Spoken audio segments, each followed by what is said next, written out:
Good evening. I'm Hubert Kozak, the librarian here at the Burbank Public Library, and I'd like to welcome you all to our event tonight, The People Facing the Sun, a conversation about ecological sustainability with the Fernandeño Tatavian Band of Mission Indians. This event is part of Burbank Reads, a month-long series of events on sustainability built around our One Book, One City selection, Robin Wall Kimmerer's Braiding Sweetgrass, Indigenous Wisdom, Scientific Knowledge, and the Teachings of Plants. Before we begin tonight's program, Burbank's Director of Library Services, Elizabeth Goldman, would like to welcome everyone and tell you a little bit more about the Burbank Reads program. Good evening. Thank you all for joining us tonight. Burbank Reads is an annual event series at Burbank Public Library inspired by the idea that individuals and communities can come together through the shared act of reading. Each year, a committee made up of our staff and community representatives selects a theme and titles for adults, teens, and kids that help spark conversation about that theme. This year, we're focused on sustainability, an issue that is present in every day of our lives as we deal with drought, wildfires, extreme storms and heat, and events like this week's oil spill off Huntington Beach. All of that can feel overwhelming and hopeless, but there are many things, small and large, as individuals and as a society, that we can do to restore our Earth. Some of this involves being more open and accepting of learning and ideas from many places, including the Indigenous perspectives presented tonight. I invite all of you to take the time this month to read our primary title, Braiding Sweetgrass by Robin Wall Kimmerer. Share a copy of the book with a friend, join a discussion, or organize your own, and check out all the other activities we have on tap this month. We hope you come out of this inspired and energized to bring about positive change. Enjoy what promises to be an enlightening conversation tonight, and thank you for taking the time to care about this important subject matter. With that, I'll hand it back to Mr. Kozak. Thanks, Elizabeth. To give you all some idea of how the event will go this evening, this event has been designed as a conversation with leaders of the Fernandinho Tatavian Band of Mission Indians. We don't have the chat feature active, but you can post questions throughout the discussion in the Q&A format, and we will try to get as many of those as answered at the end of the conversation, which should last for about 45 minutes or so. The whole event should run just a little over an hour. The program will be archived in the next few days, and everyone will be sent a link. At the end of the program, we would appreciate your filling out a survey that will help us improve our future programming and outreach. And now just a few words about why we wanted to offer this particular event tonight. Well, reading Braiding Sweetgrass, I was reminded of the work of a writer we lost last year, Barry Holston Lopez, someone I've followed ever since my days in college when I first read his book, Desert Notes. In fact, I met Barry once, and we talked about spent his childhood in Reseda. He was a valley kid like me, and he grew up on an orchard there. At the time I was living in the valley, there were no orchards left in Reseda, but there was one small neighborhood I remember that was quite an anomaly. It was a small neighborhood of unpaved streets. And I think it was the only section of the entire valley that hadn't been paved over at that point. Whenever he traveled to places around the globe and to corners of America, Barry always wanted to learn about the history of the land he visited from indigenous people and elders. He believed that as a consequence of modern life, we have replaced knowledge about the ecology of the places where we live and any authentic knowledge of the landscapes we visit with a mythologized and commercialized geography. We are, in fact, as ignorant of the landscape in which we dwell as we are of those other landscapes which we seem to merely imagine. One day, he said, we would turn back to those who were keepers of an intimate knowledge of a particular landscape and ecology in order to find our way out of the damage we've done. It seems that day may be upon us. Another thing he said that has stuck with me, he said, above all, in a time of crisis, and this is where we find ourselves, it is urgent that we be inclusive when we discuss how we got to this point and how we might find a way out. We need a diversity of perspectives, not just the points of view of exploitative corporations who are now reinventing themselves as environmental companies. Understanding other cultural points of view, he tells us, can be difficult. Quote, "It is difficult to listen closely while some other people's guiding stories unfold, or to separate successfully the literal from the figurative in those stories, the fact from the metaphor. And yet, if we persist in believing that we alone, living in whatever culture we're from, are right, and that we therefore have no need to listen to anyone else's stories, stories that we often can't quite understand and are so, and consequently unwilling to discuss, we endanger ourselves. If we remain fearful of human diversity, our potential to evolve into the very thing we most fear, to become our own fatal nemesis, only increases." And so tonight's program. Rudy Ortega is tribal president of the Fernandinho Tatavian Band of Mission Indians, which includes tribal lineages ranging from present-day Simi Valley and Malibu in the west, Cohenga and Encino in the south, Tahunga in the east, and Tejon Ranch in the north. First elected vice president of his tribe at 18, he has worked to protect the rights of Fernandinho Tatavian as a native people, reinvigorate the tribe's nonprofit Puku Cultural Community Services, and establish the Tatavian Land Conservancy. Pamela Villaseñor is the executive advisor to the Office of the Tribal President for the Fernandinho Tatavian Band of Mission Indians. She is director of the tribe's Health and Social Wellness Department. A passionate champion for Native families, she has worked on violence prevention, cultural arts, economic development, and advocacy for the rights of the tribe. She lives near her ancestors' villages in the tribe's homelands of northern Los Angeles County, where she raises her daughter to gather and process traditional plants and foods. Jon Christensen is a producer of the Emmy Award-winning documentary series Earth Focus on KCET, and an adjunct assistant professor in the Environment and Sustainability Institute at UCLA. A veteran journalist and historian of the environment in the American West, he serves on the board of the directors of the Liberty Hill Foundation in Los Angeles and the Advisory Council and the Indigenous Law Center at UC Hastings College of Law. I'm going to hand this over to you now, Jon. Thank you. Thank you, Hubert. Thank you and welcome to everyone who has joined us tonight. I'd like to ask everyone who is joining us to take a moment to think about and acknowledge the indigenous owners and caretakers of the land, wherever it is that you are joining us from this evening. And if you don't know who they are, I'd like to encourage you to make a note right now to find out and get to know them.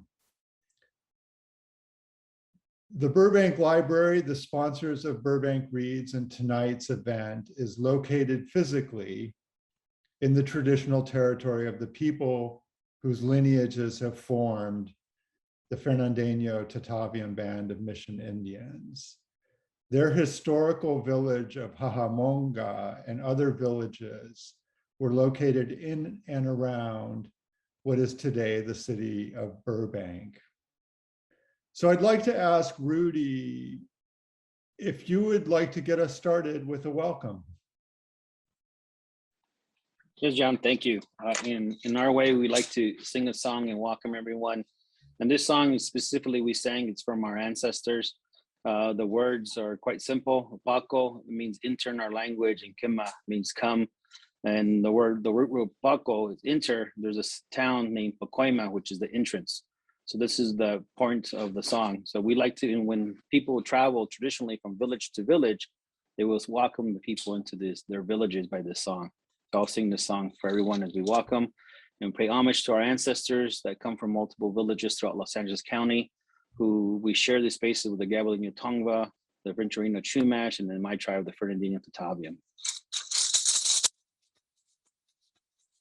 Paco, que ma, Paco, que ma'a pako ke ma'a mena ke ma'a mena ke ma'a pako ke ma'a pako ke ma'a pako ke ma'a mena ke ma'a mena ke ma'a pako ke ma'a pako ke ma'a pako ke ma'a mena ke ma'a mena ke ma'a pako ke ma'a pako ke ma'a pako ke ma'a mena ke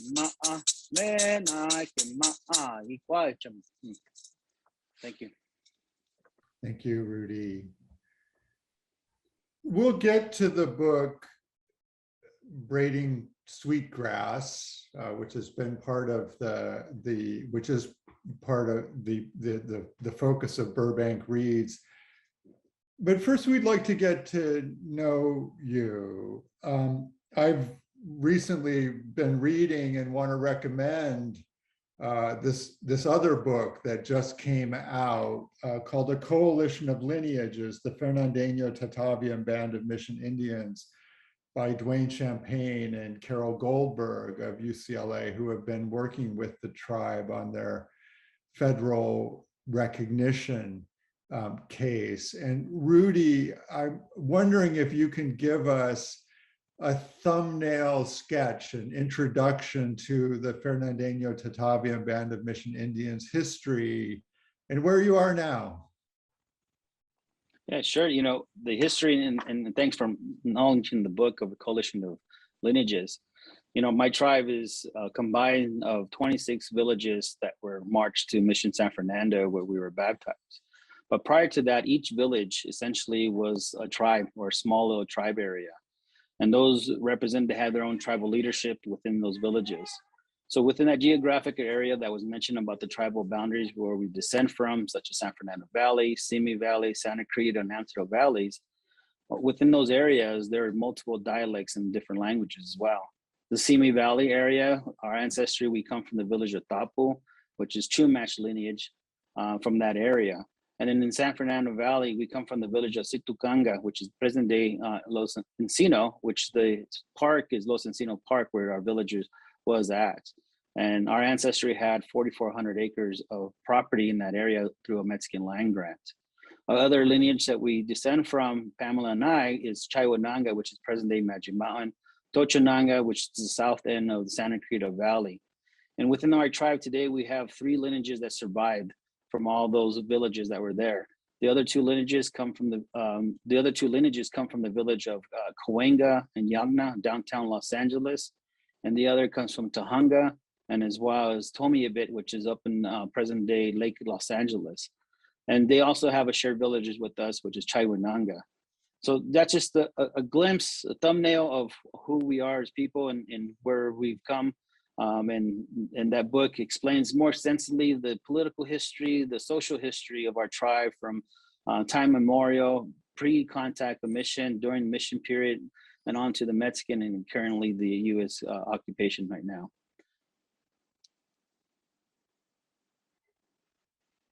The book also really presents the case for federal recognition of the tribe, which is recognized by the state of California, but not yet by the United States government. That's correct. And within that book, it describes the history as we've gone through the political struggle of federal acknowledgement. So the tribe currently has acknowledgement through the state of California, as you mentioned, through the Native American Heritage Commission under the governor's office in California. But as we're going through the plight and the process of federal acknowledgement, we're documenting our history presented to the Bureau of Indian Affairs. In 1892, to be in fact, under the Mission Relief Act of 1891, the tribe was approached by the Indian agents to identify tribal lands that should have moved into trust lands. Unfortunately, due to the political climate at the time, our tribe wasn't successful in moving, well, I should say the Bureau of Indian Affairs wasn't successful in moving that land to trust.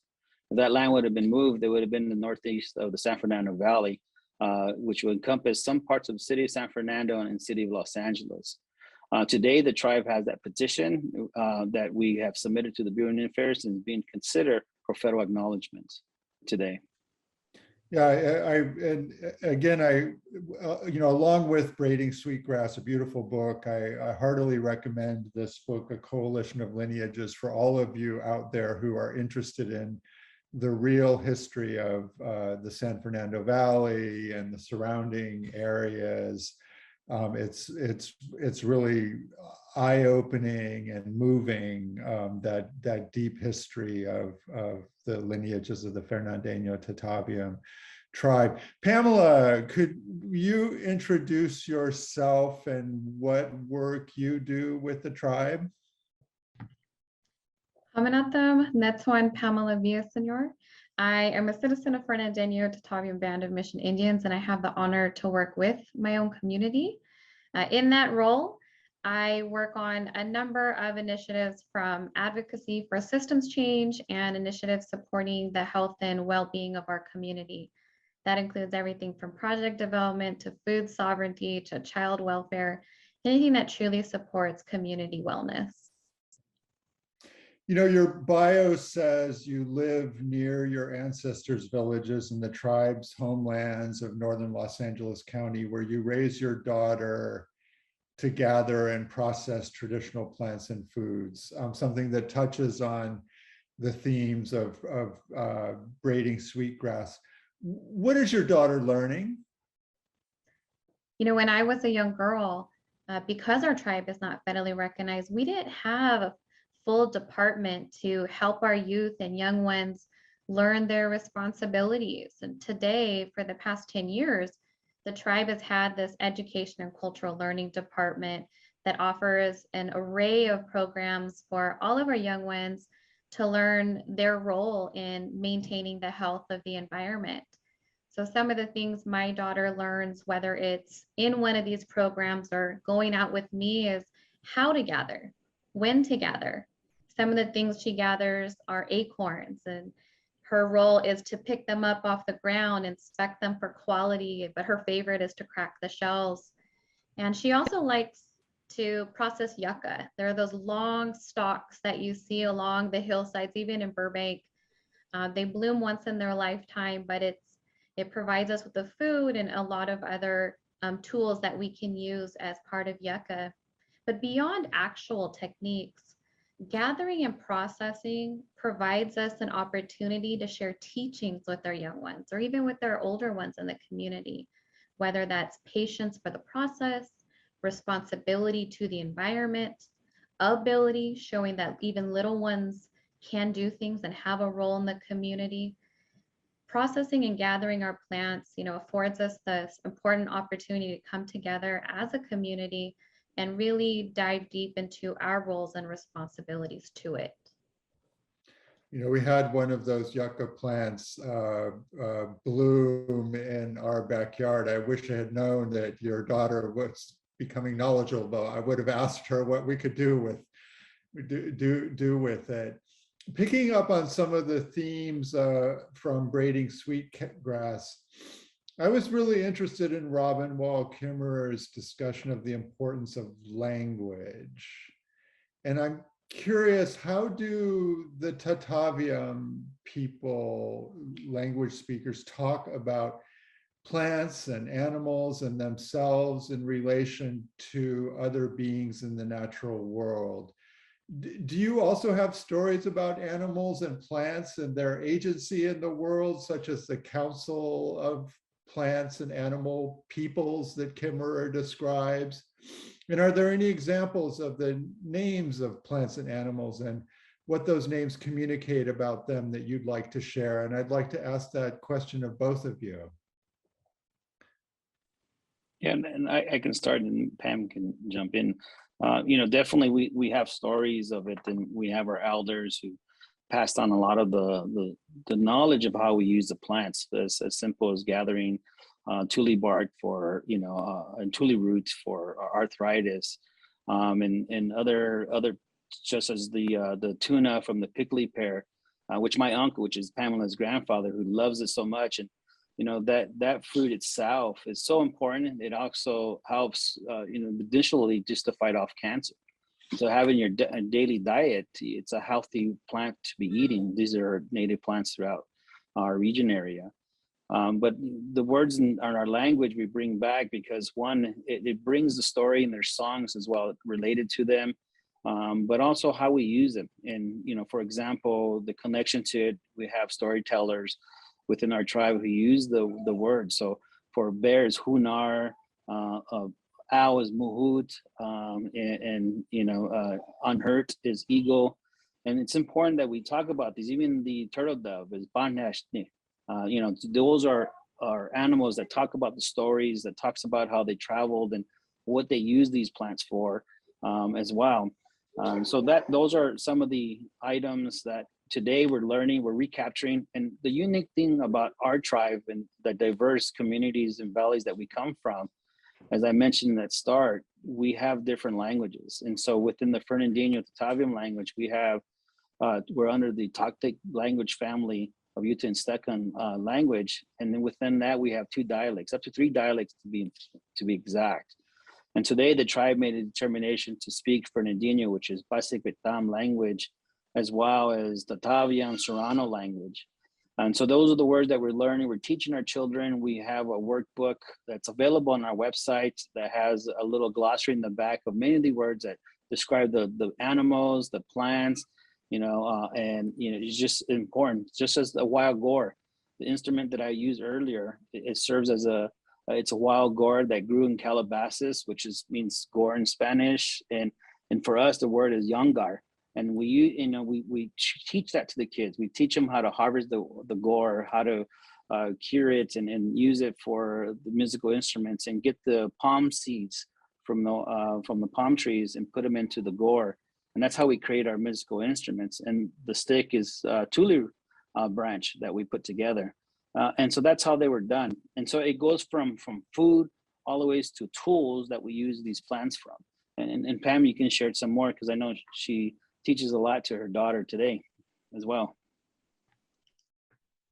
I think one of the favorite ways of understanding how the environment or how animals are our teachers is in California, there's often these things called Coyote Stories. And Coyote was a trickster.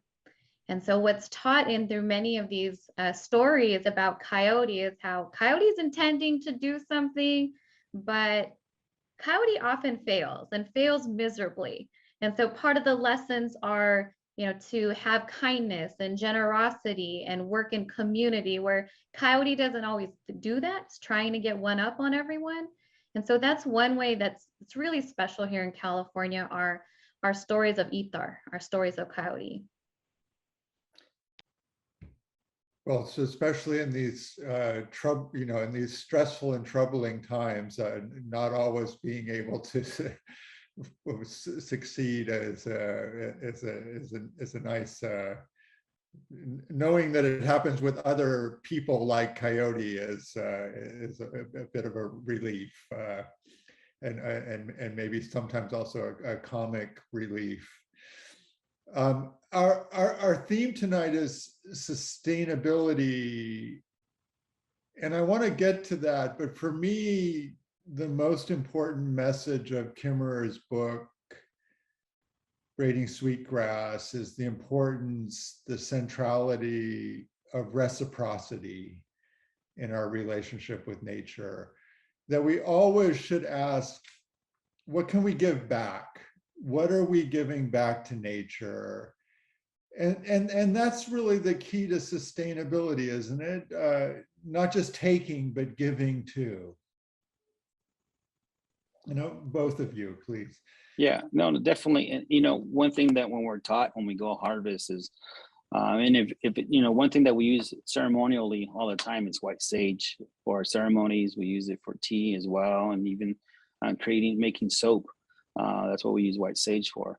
But the importance that we were taught as we go harvest is only take what you need and leave the rest there. And even then we provide an offering to those plants so that we give prayer over those plants so that those plants are there for the next harvest when we go to. And that's the balance of it. And the one thing that the tribe is doing today is talking to other environmental groups as far as how do we sustain our environment here in Los Angeles? You know, we're in a high desert area. And California's always talking about a drought, which we're always in, right? And there's not enough water to go around. And the importance of that is native plants of California knew how to live in this climate, but we introduced other plant species that consume more water.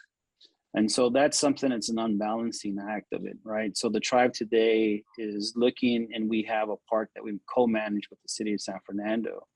And how we can really use that park for educational purposes of how a garden in your own home can look really beautiful, using California plants, using less water. Not only the fact of using less water, but those that want to save on the water utility bill can also bring it down. So those are the balancing acts of how we see the environment and what practices should be done. Is the teachings that when we're up and when we're bringing up and raising our children is only use what you are needed and don't take more than what is there. And also, you know, learn how to nurture and give life to these plants, because what we see plants is like kin, and they have life. Every creature in this world, on this planet, has life.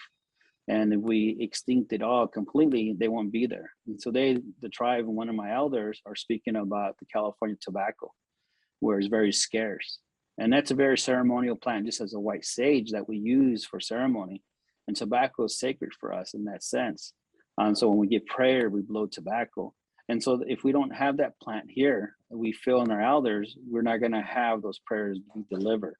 And so that's the importance on our end. And Pam, you have anything to add on that?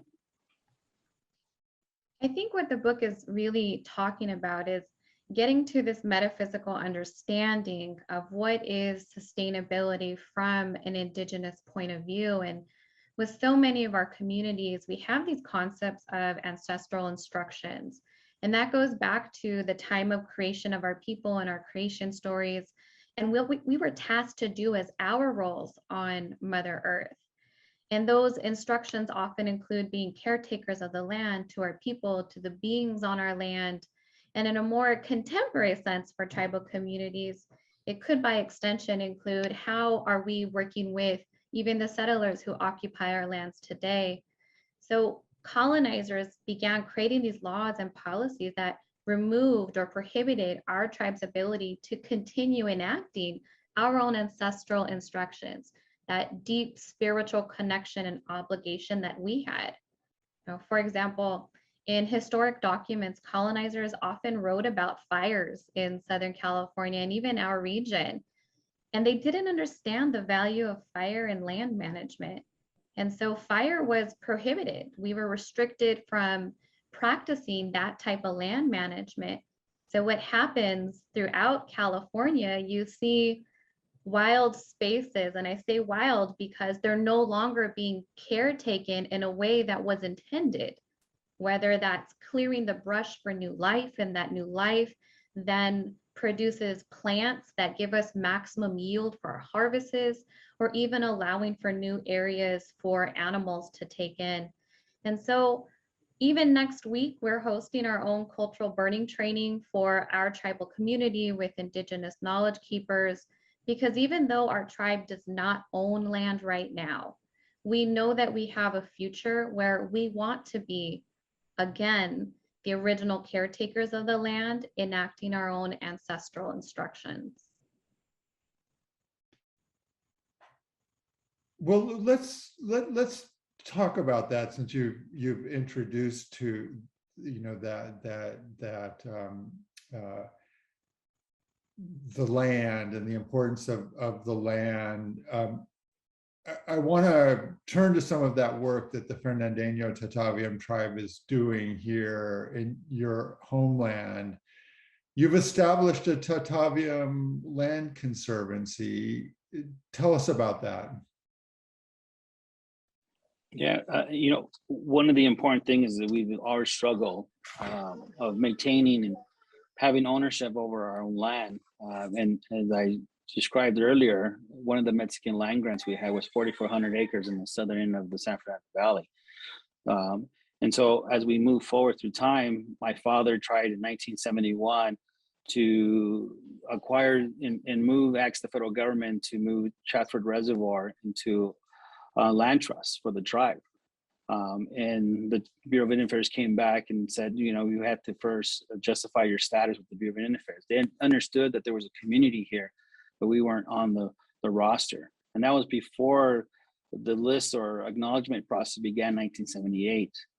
And then in 2000, we've heard of the Chato Reservoir coming up for co-management with the Department of Water and Power with the City of LA.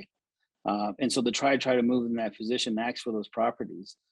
And then that's when we realized that in order for us as a status of state tribe and not a federal tribe, how do we co-manage, or how do we manage properties that have cultural significance to the tribe? But not only that, how do we maintain those native plant species, animal species in those areas that are so valuable to us? And in some of these areas were significant, where they have traditional stories of creation or ceremonial for our children or ceremonial purposes that we no longer had access to. So the tribe had to find innovative ways to move in that space. And so we always thought of creating this Tatavian Land Conservancy. It took us over 10 years to establish it, to find the inner workings under, you know, the nonprofit laws, understanding how land conservancies work, land trust works, to really format it and create it. Now we're talking to a tribe that has $0 in its coffers to move anything forward, but the visionary is there, and the people and the desire and the hearts are there as well. So that's the importance. And as the tribe goes and preserve cultural spaces under development and working beside lead agencies, the county, the school districts, and as they go and develop and give the developers permission to build whatever that is, commercial, housing, and items, and we work beside them, but we realize there's an opportunity for us to be vocal and to carve up areas that is culturally important to the tribe, that has an abundance of native plant species, has a cultural site that's important to the tribe that can be told and shared to the children generations next.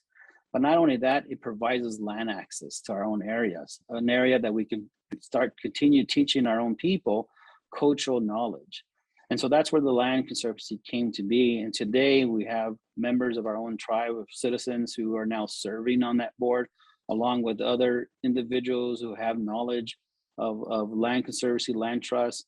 And now we're excited to see that we're about to be entitled 90 acres of property in the Santa Cruz Valley that will be preserved to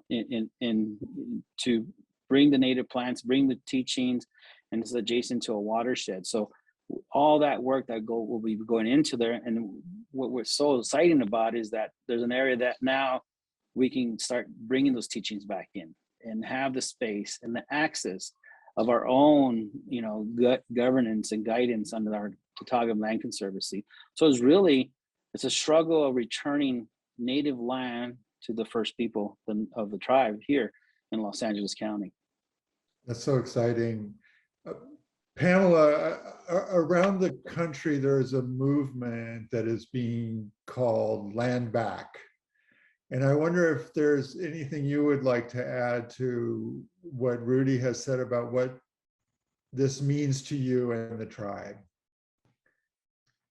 There's not one agreed upon definition of land back, but in essence, it's about getting indigenous lands back into indigenous hands. And by doing so, society as a whole is working towards undoing previous harm and supporting brighter futures for indigenous peoples. That happens to be what President Ortega was referring to, of having land return to the Fernandinho Tatavian Band of Mission Indians.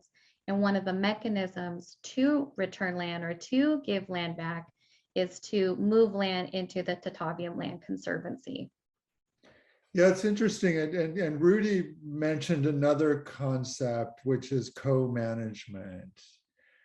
Could you, which I think is an important part of the land back movement. Also, as you said, it's very diverse and means different things, but co-management, could you explain a little bit about what that means? I mean, with public lands that were indigenous, we call them public lands now. They're owned by, in a sense, all of us. What does that mean to really be working towards, indigenous management or co-management of those lands? Yeah, you know, that's something that we did with the city of San Fernando, and I think we're the only tribe that done it first, and with the small city of San Fernando back in 2009, we came up with the agreement, and we struggled with that property because the tribe initially went back and said this was the original land that should have been into a reservation. It was only 2.5 acres remaining of the 25 acres that should have been into a reservation.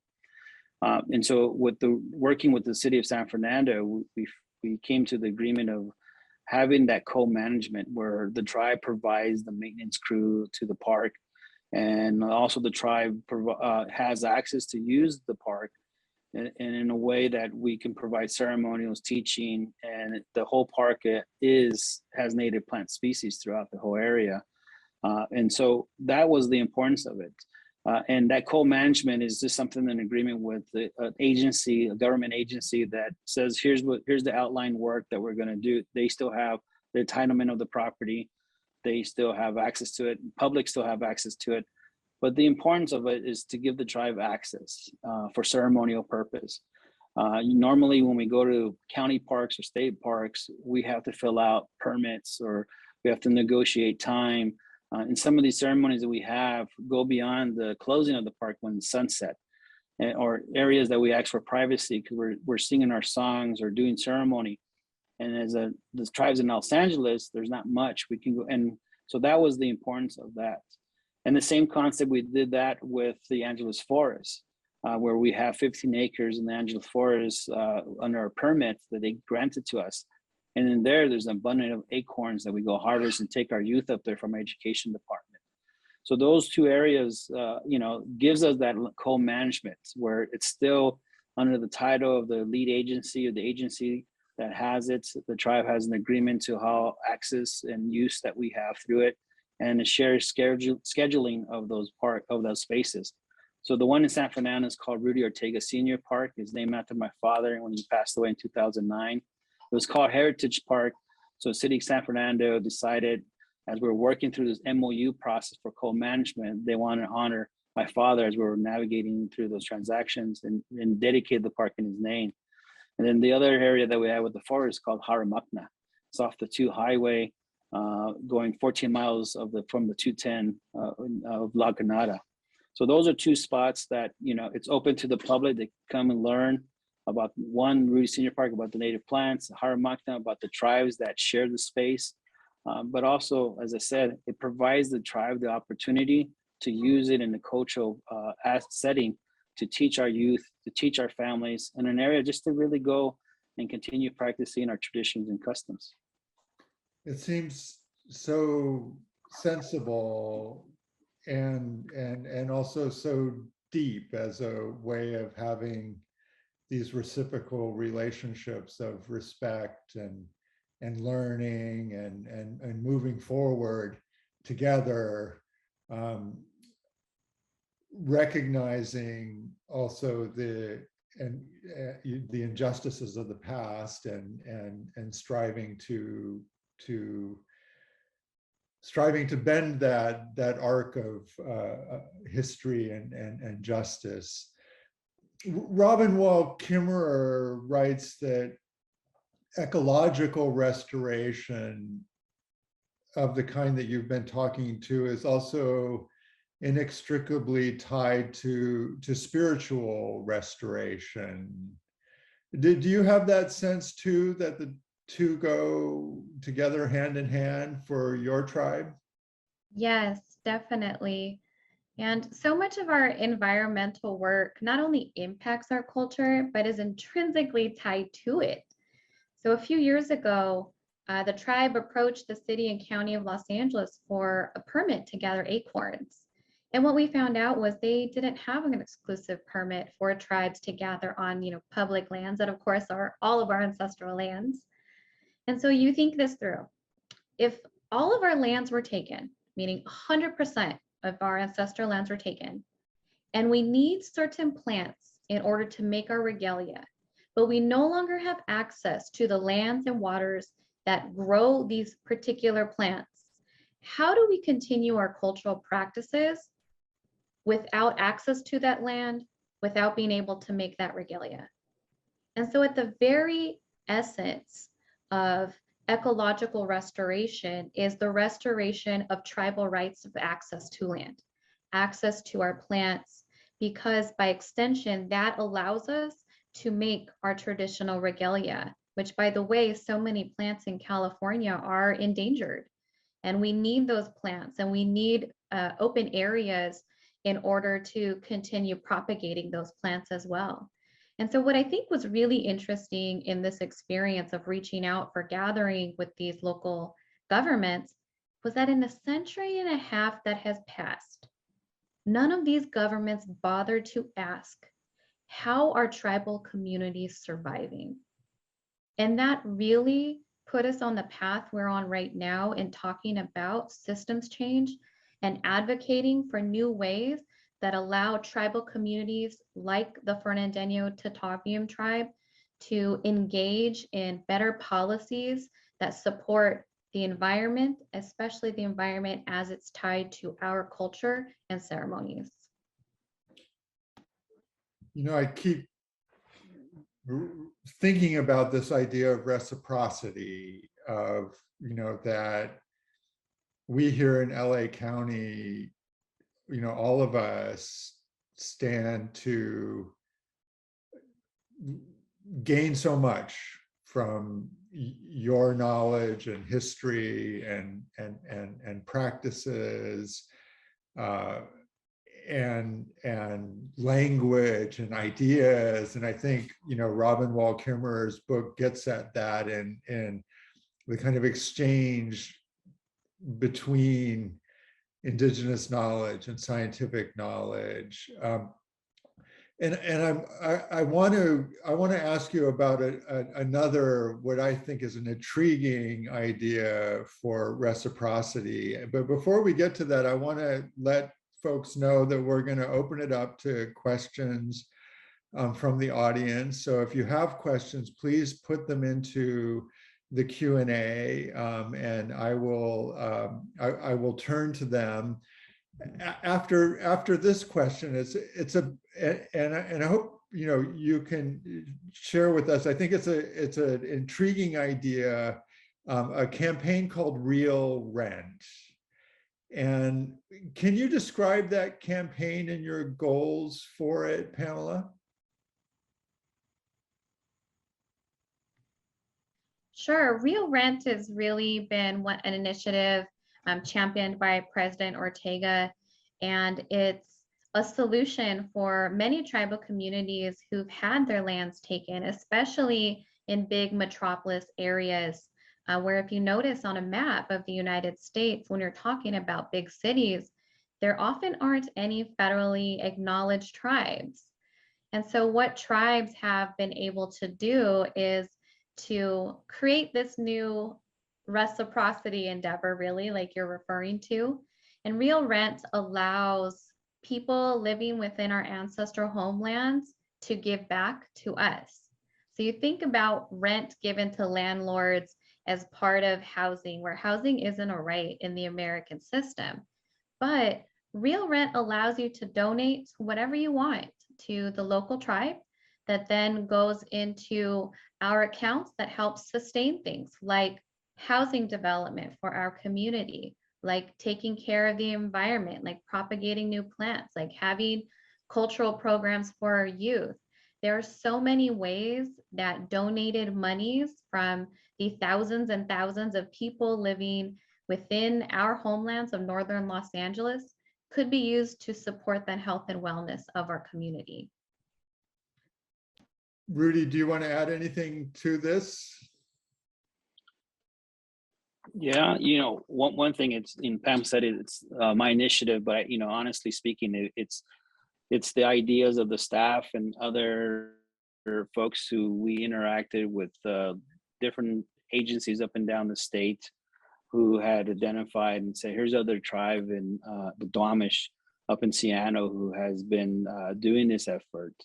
And we spoke with them and many other tribes throughout the nation in our similar status, who's non-federally recognized. And as Pam said, that we live in the metropolitan area. And so how do we sustain our growth in our economy One, unless we're applying out for some grants, which is very limited to us as a tribe.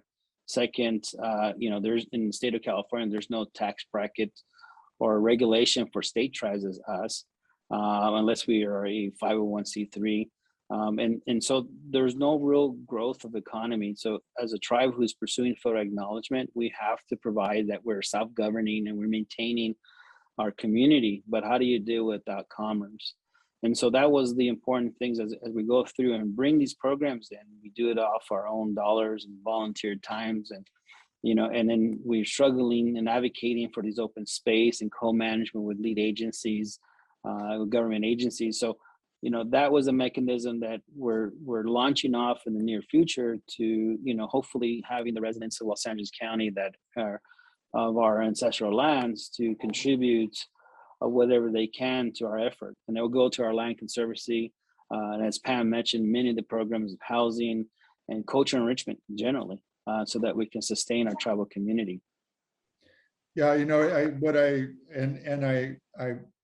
looking forward to as this campaign rolls out, because I think it's a beautiful invitation to that reciprocity and a kind of and as I understand it from having talked to you, a kind of voluntary, right, is to a recognition that today Burbank exists on the traditional territory of the Fernandinho Tataviam villages, and what do the people of Burbank or the San Fernando Valley or Simi or the Antelope Valley or Tejon and Malibu, what do they want to give back as real rent to the Fernandinho Tataviam, and to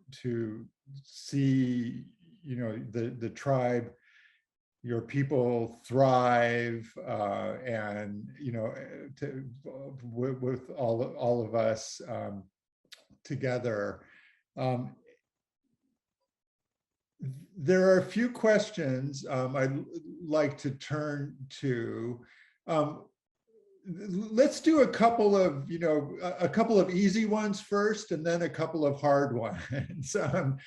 The first, the easy ones, I think, just to make sure that we had this straight, you were talking about a few of these places. Sherry Masse Rosso asks, where is the land in Santa Clarita that you will be acquiring, I think? Yeah, it's the northern portion of the city, in the center of the city, well, northern center part of the Santa Clarita Valley. It's an old land grant that was called Tesoro. There's development on the west end of it, and so the tribe has spoken to the developer, and instead of building into the river, the watershed, the river bank there, that property would be preserved as open space, and then any acres will go into the Tatavian Land Conservancy. And so that's the property there. If you Google Tesoro, you'll probably find a development up there. And just east of the housing development, there won't be any further housing that will be preserved in open space. And what is and Jen Toy has two questions. What is the name of the park in San Fernando that you co-manage or will co-manage? Yeah, the park that we co-manage in the city of San Fernando is called Rudy Ortega Senior Park. It's named after my father. Yeah, great. And is the sacred tobacco, Jen also asked this, the sacred tobacco you mentioned, Nicotiana glauca, the tree tobacco? It's not, I don't think it's a tree tobacco. It's actually the name used is Indian tobacco, California Indian tobacco. So it's a smaller tree plant. Yeah, it doesn't grow too tall. Yeah.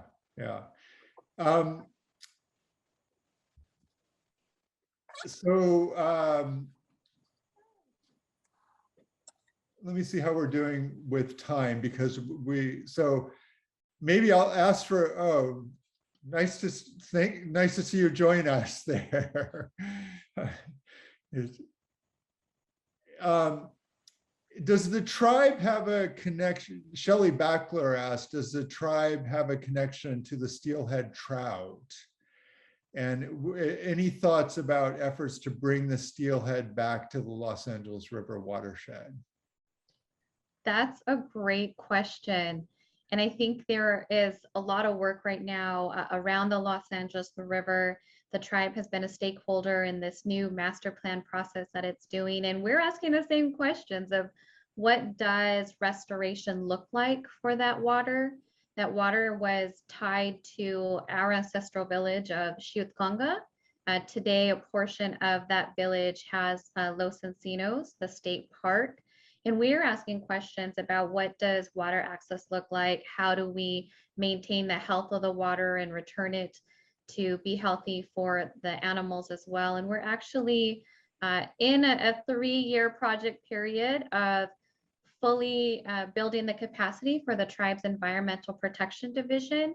And part of that will include our tribal community as stakeholders and engaging in, strategic planning for the future. And so one of those things is discussing what does aquatic life look like for our tribal community before access was removed from us. Well, thank you. I think you've helped to answer Maria Labourte's question as well about the LA River, and that you're in the process of working, with all of that work around revitalization of the LA River.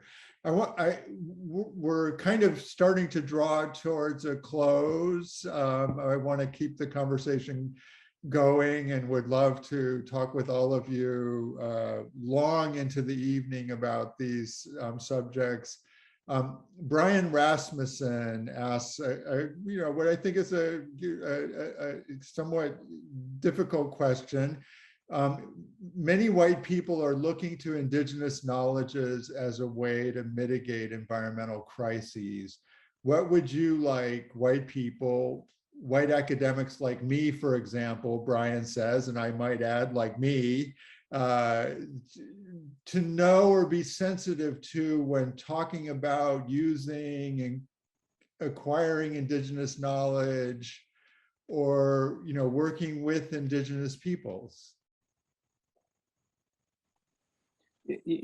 One thing, and I'll take it back to answer that question, much like our teaching and upbringing. When we were taught to go harvest, you only take what you're needing and leave the rest there, and pay respect to the plant and pray to the plant, and also give an offering. That's our traditional way. And I think that says a lot in today's time. So when we go to these tribes and to these elders for their knowledge, one of the things that a lot of our history has been taken without permission, or taken without really acknowledgement, and just to have that working relationship with the tribe and those elders in a professional manner, and ask them how much they're willing to share and document that, and how can that information also be used for the tribal communities. Because like my tribe, we don't have the resources to have someone write all that information and then provide it to the tribe for the next generation to understand. And so having that relationship is really important. And it goes back to what I've mentioned, is when we go harvest our white sage, we provide an offering. We only take what we need, and we ask that we respect the plant, and so that it's there again for the next time we come and take as well, or to harvest from the plant. Pamela, do you want to add anything? I know you work with, and a lot of your work is working with allies and in the diverse communities of Los Angeles. I would ask for the non-tribal community to just include us in data sets, include us in academic papers, invite us to things. We'll show up. If we're talking about policy change, I will be there. I think there's different ways to do that, but to do so, like you said earlier, through an act of reciprocity. How are you giving back to us so that it's not a transactional process, but a transformational process with our community? That's wonderful. And I think I would recommend again the book A Coalition of Lineages, where I think the Dwayne Champagne and Carol Goldberg show how this can be done, and it's a real an inspiration. A couple of questions to end on, and one is very particular, and so I'll ask that first, and then the larger question. So Jessica Catalino and Jen Toy both ask, where should we look for the rollout of real rent and how to contribute? Yeah, we're creating a website that's actually called Real Rent Los Angeles or Real Rent LA. But when it launches off, they can go to our tribal website, Tataviam-nsn.us, and on that we will have announcements of the soon launching new website that will support under the Real Rent, and more information on how they can contribute and support us in our activities as well. And my friend and colleague, Shane Goldsmith, the executive, the CEO of the Liberty Hill Foundation, asks, what can we do to support your efforts? Which is a very concise way of saying what my question that I wanted to end on, is how can the people here in Los Angeles County who are with us this evening, people living in your traditional territory, support the tribe? Well, yeah, I'll let Pam answer more on that one, but I think you said it at the start. What lands do they live on, and recognize the areas they're at, and reach out to the tribe and connect with the tribe. Look at our website and see what ways to support us. There's multiple ways. There's an online store. Jon, just as you mentioned, the book. Getting the book and reading about it as well. We have our own language workbook as well, available through our website and other products. But really, be a friend to us, be a neighbor, and reach out. And I'll let Pam add on more to that as well.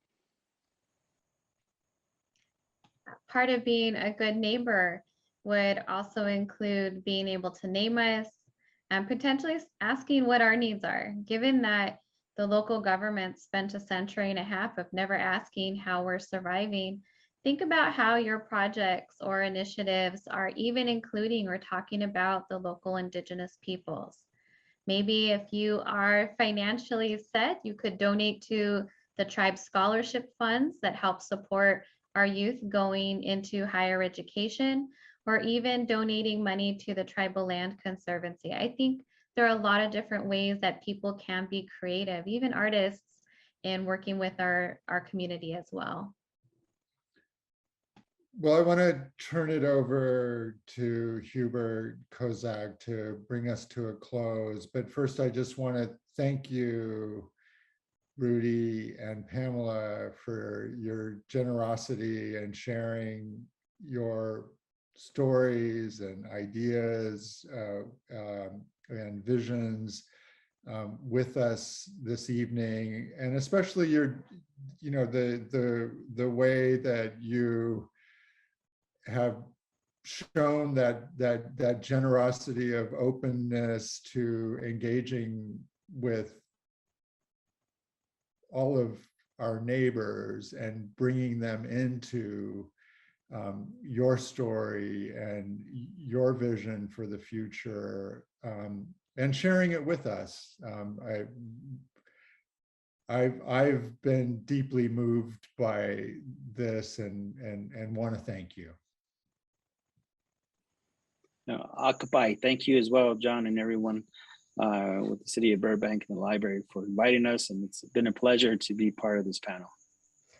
Can you give us a way of contacting you? Two people asked about how to contact you. Sure. You can go through our tribal website. It's TAV as in Victor IAM.us, and it has our contact information, our general email address there, the telephones, and yes, reach out to us, and we'd be happy to communicate with anyone that does. And it has all of our organizations there too that we mentioned tonight: the Tataviam Land Conservancy, other organizations, Haramakna, and the location of Rudy Senior Park as well. Thank you. I think you can tell from this evening, and I know from experience that both Rudy and Pamela and the tribe are very open to these and inviting of these conversations. So please, if you are interested, do be in touch with them. Hubert, do you want to close us out?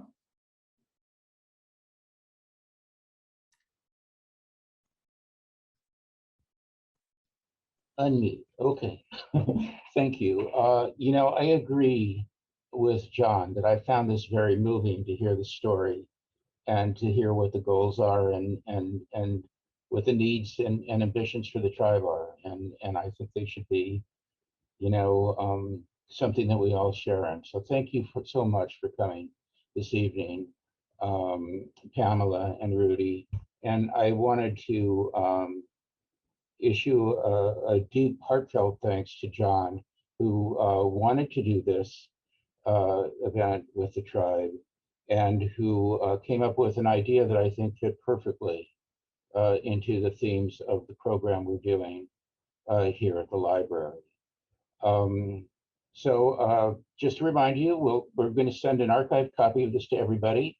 And I think this is a pretty good program you want to share with your friends. So pass it around. And if you would, I think a slide is going to come up about our next event next week. And then right after that, you'll be sent to a survey. Thank you all for coming. I hope to see everybody again live someday soon again in person.